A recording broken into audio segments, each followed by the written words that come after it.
Shaitanirrajim. Bismillahirrahmanirrahim. Assalamu alaikum for class. Today's our topic is a moral story. The name, the lion and the slave. Let's start it. Once upon a time, एक दफ़ा का जिक्र है. A cruel king, एक जालिम बादशाह ruled over a certain country. किसी मुल्क पर हुकूमत करता था. He was very cruel. वो बहुत बड़ा जालिम था. To his slaves, अपने गुलामों के लिए. ये अपने गुलामों का बहुत बड़ा जालिम था. A slave ran away from his cruel master. एक गुलाम अपने जालिम आका से दूर भाग गया. He hid himself. उसने खुद को छुपा लिया. In a forest. एक जंगल में. One day. एक दिन. He heard a lion's roar. उसने शेर की गरज सुनी. Lion's roar. शेर की गरज. He was frightened. वो डर गया. When the lion came close to him, जैसे ही शेर उसके करीब आया, he lifted his paw. उसने अपना पंजा उठाया. Lifted उठाया, paw पंजा. The slave saw that there was a big thorn. गुलाम ने देखा कि उसमें एक बड़ा कांटा है. Thorn कांटा. In it उसमें. He pulled it out. उसने उसे बाहर खींच लिया. Pulled it out बाहर खींचना.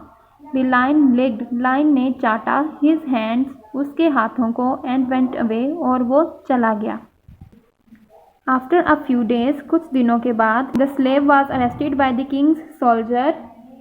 बादशाह के सिपाहियों ने उसे गिरफ्तार कर लिया. The king ordered to put him before a hungry lion as punishment. बादशाह ने उसको सज़ा के तौर पर एक भूखे शेर के आगे डालने का हुक्म दिया. Many people gathered there. बहुत से लोग वहाँ इकट्ठे हो गए to enjoy the scene, but they were surprised. इस नज़ारे से लुत्फ़अंदोज़ होने के लिए, लेकिन वो हैरान रह गए to see the instead of tearing him into pieces. ये देखकर कि उसे टुकड़ों में काटने या फाड़ने की बजाय the lion began to lick his feet. शेर उसके पाँव को चाटने लगा. It was the same lion. ये बिल्कुल वही शेर था. Which had been helped by him. जिसकी उसने मदद की थी in the forest. जंगल में. The slave told them. गुलाम ने उन्हें बताया the whole story and the king set him free. मुकम्मल कहानी सुनाई और बादशाह ने उसको आज़ाद कर दिया. The moral.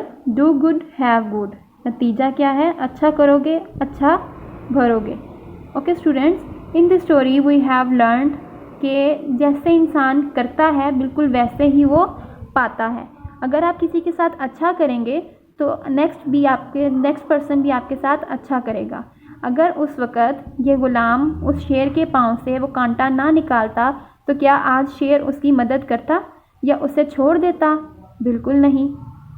अगर उसने उसके पाँव से कांटा निकाला है यानी शेर को तकलीफ़ से दूर किया था तो इसका क्या मतलब है कि उसके साथ भी अच्छा हुआ है. इसी तरह से शेर ने उसकी मदद की और उसे नहीं खाया. तो क्या था? अच्छा करोगे, अच्छा भरोगे. Do good, have good. Okay students, note down it on your copies and learn it by your heart. Thank you so much. अल्लाह हाफिज़.